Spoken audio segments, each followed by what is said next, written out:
El Clasico kali ini mengajarkan satu hal sederhana. Bakat bisa bersinar, tapi tanpa kerendahan hati dan mental baja, cahaya itu cepat padam di bawah tekanan. El Clasico selalu punya cara sendiri untuk menyalakan api, bahkan sebelum peluit pertama berbunyi. Tapi kali ini, bara itu menyala lebih cepat dari biasanya. Belum juga kering rumput di Santiago Bernabeu, ucapan Lamine Yamal sudah jadi bensin yang menyiram ego para pemain Madrid. Anak muda yang digadang-gadang sebagai masa depan Barcelona itu seolah lupa. Di depan sana berdiri klub yang hidupnya ditempa dari tekanan, dibesarkan oleh sorotan, dan terbiasa menjadikan kritik sebagai bahan bakar.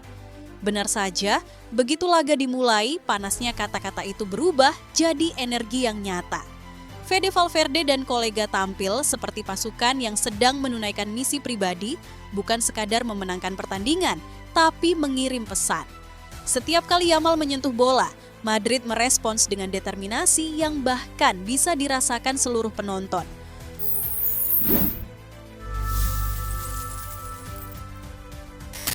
Bermain di kandang sendiri, Real Madrid asuhan Xabi Alonso seolah ingin membuktikan bahwa era baru mereka bukan sekadar wacana.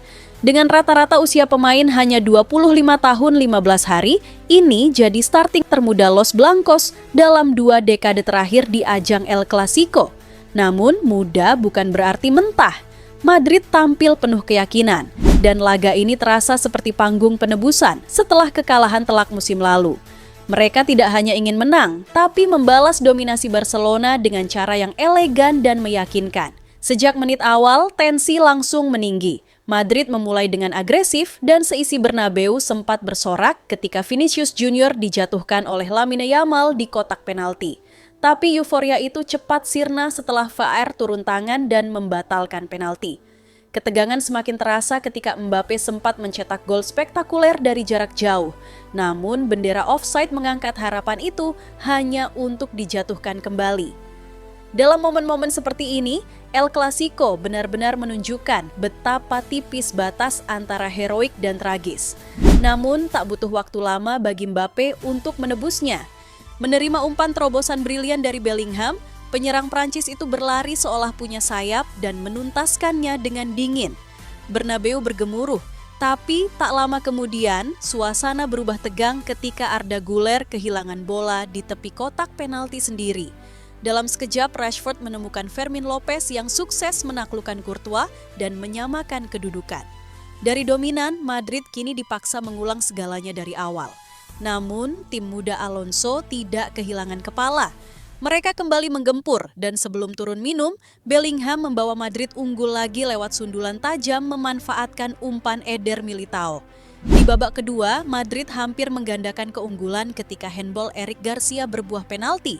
Tapi Szczęsny, satu-satunya alasan Barcelona masih hidup di laga ini, berhasil menepis tendangan Mbappe. Sebuah penyelamatan yang membuat tensi laga tetap membara.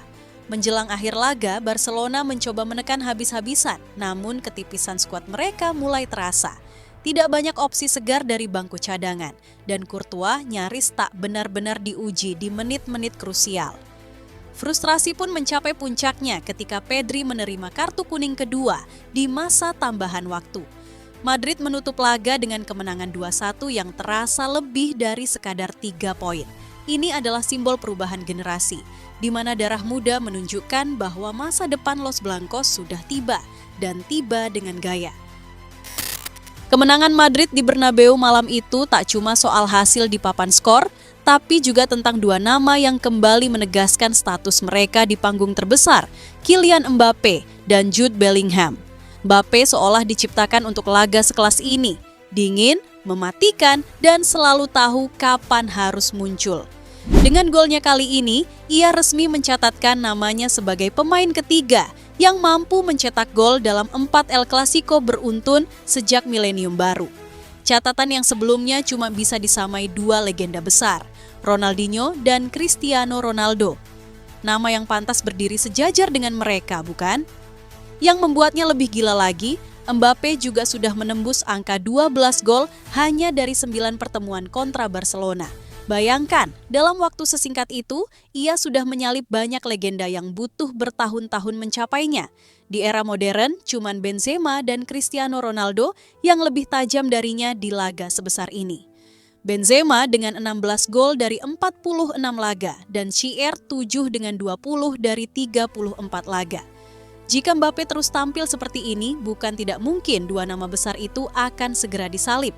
Sementara di lini tengah, Jude Bellingham membuktikan bahwa ia bukan sekadar penghubung antar lini, tapi juga otak yang menghidupkan tempo Madrid.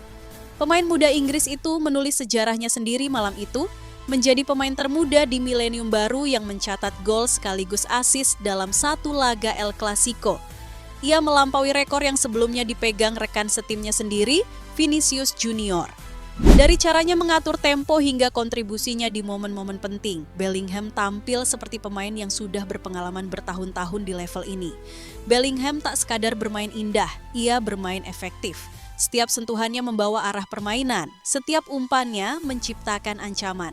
Ketika Madrid butuh keseimbangan antara energi muda dan ketenangan dalam tekanan, Bellingham menjawabnya tanpa banyak basa-basi. Dan malam itu, dunia kembali diingatkan. Masa depan, lini tengah Madrid sudah ada di tangannya. Statistik pun ikut bicara. Di bawah arahan Xabi Alonso, Madrid melepaskan 23 tembakan ke gawang Barcelona. Catatan terbanyak yang pernah dibuat pelatih debutan di El Clasico. Sebuah pernyataan yang jelas, Alonso tidak datang untuk sekadar melanjutkan tradisi, tapi menulis bab baru dalam sejarah Madrid. Dan kalau malam itu jadi gambaran awal dari proyek besar ini, maka El Clasico ke depan mungkin akan jadi panggung bagi generasi baru Los Blancos untuk menaklukkan dunia.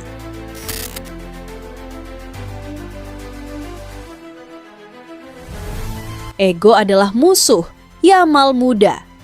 Superstar berusia 18 tahun ini berhak untuk percaya diri. Kesuksesan Yamal meroket selama 2 tahun terakhir, membuatnya dibandingkan dengan para pemain terhebat. Bahkan ada yang berpendapat bahwa Lionel Messi belum mencapai levelnya di masa remaja. Pujian setinggi itu memang pantas, dan banyak yang berpendapat bahwa ia seharusnya mengalahkan Ousmane Dembele dalam perebutan Ballon d'Or 2025. Namun, awal musim 2020-2026-nya dibayangi oleh berbagai masalah. Mulai dari kontroversi seputar perayaan ulang tahunnya yang ke-18, pacar yang terkenal, dan cedera pangkal paha beberapa pekan lalu. Wajar untuk mengatakan bahwa ini merupakan awal dari penurunan Yamal. Yang dirasa paling fatal, Yamal sempat melontarkan ejekan di media sosial menjelang El Clasico yang membuat supporter Madrid dan seperti yang dibuktikan oleh adegan di akhir pertandingan di Santiago Bernabeu tersebut, para pemain Xabi Alonso gusar.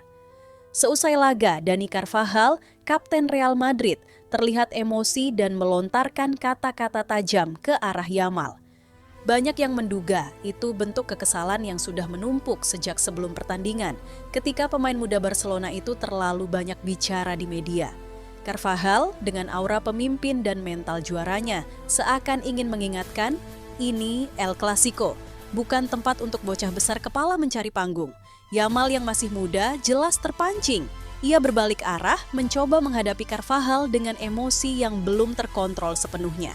Tapi Eduardo Camavinga cepat menahan, tak ingin situasi makin panas.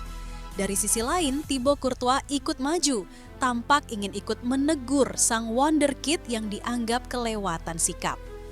Beruntung, pemain Barcelona lain cepat melerai sebelum situasi berubah menjadi kekacauan besar di tengah panggung Bernabeu yang belum benar-benar tenang. Namun, drama belum selesai di situ. Saat Yamal berjalan menuju lorong stadion, Vinicius Junior yang sejak awal juga terlihat kesal tak bisa menahan diri. Ia melontarkan kata-kata yang tak kalah tajam, seolah mewakili perasaan seluruh ruang ganti Madrid. Vinicius bahkan sempat ingin mengejar Yamal, tapi petugas keamanan berhasil menahannya. Dari luar, insiden itu tampak berlebihan. Tapi bagi sebagian besar pendukung Madrid, apa yang dilakukan para pemain itu justru dianggap perlu. Karena jika tidak diberi peringatan, Yamal akan terus merasa dirinya sudah jadi legenda, padahal baru menapaki langkah pertama. Banyak orang menilai Carvajal dan rekan-rekannya malam itu bukan sedang marah, tapi sedang mendidik dengan cara yang keras namun jujur. Yamal memang berbakat besar, tapi di laga sebesar El Clasico, bakat saja tidak cukup. Butuh rasa hormat, mental, dan kerendahan hati. Dan malam itu, Madrid memastikan bocah ajaib Barcelona itu belajar dengan cara paling menyakitkan. Bukan hanya lewat kekalahan di lapangan, tapi juga teguran dari para pemain yang sudah lebih dulu menaklukkan dunia. Pada akhirnya, El Clasico kali ini bukan cuma tentang kemenangan Madrid, tapi juga tentang perbedaan dua arah proyek besar. Di satu sisi, Xabi Alonso membangun sesuatu yang terasa hidup, tim muda yang lapar, berani dan tahu bagaimana mengendalikan laga besar. Sementara di sisi lain, Barcelona terlihat seperti rumah yang kehilangan pondasinya, dari lini belakang yang rapuh hingga mentalitas pemain muda yang belum siap menerima tekanan. Dan di malam penuh sorotan itu, semua kekurangan mereka dibuka habis-habisan di hadapan dunia. Real Madrid tak hanya menang di lapangan, tapi juga menang secara psikologis dan simbolik. Dari Mbappe yang tak terbendung, Bellingham yang matang sebelum waktunya, sampai Carvajal yang jadi pengingat keras bagi generasi baru. Sepak bola bukan sekadar bakat dan gaya, tapi juga soal karakter dan harga diri.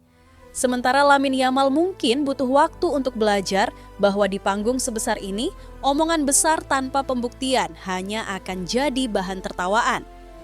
El Clasico kali ini menyisakan satu pesan sederhana, namun tajam. Madrid sudah siap menatap masa depan, sementara Barcelona masih sibuk mencari arah.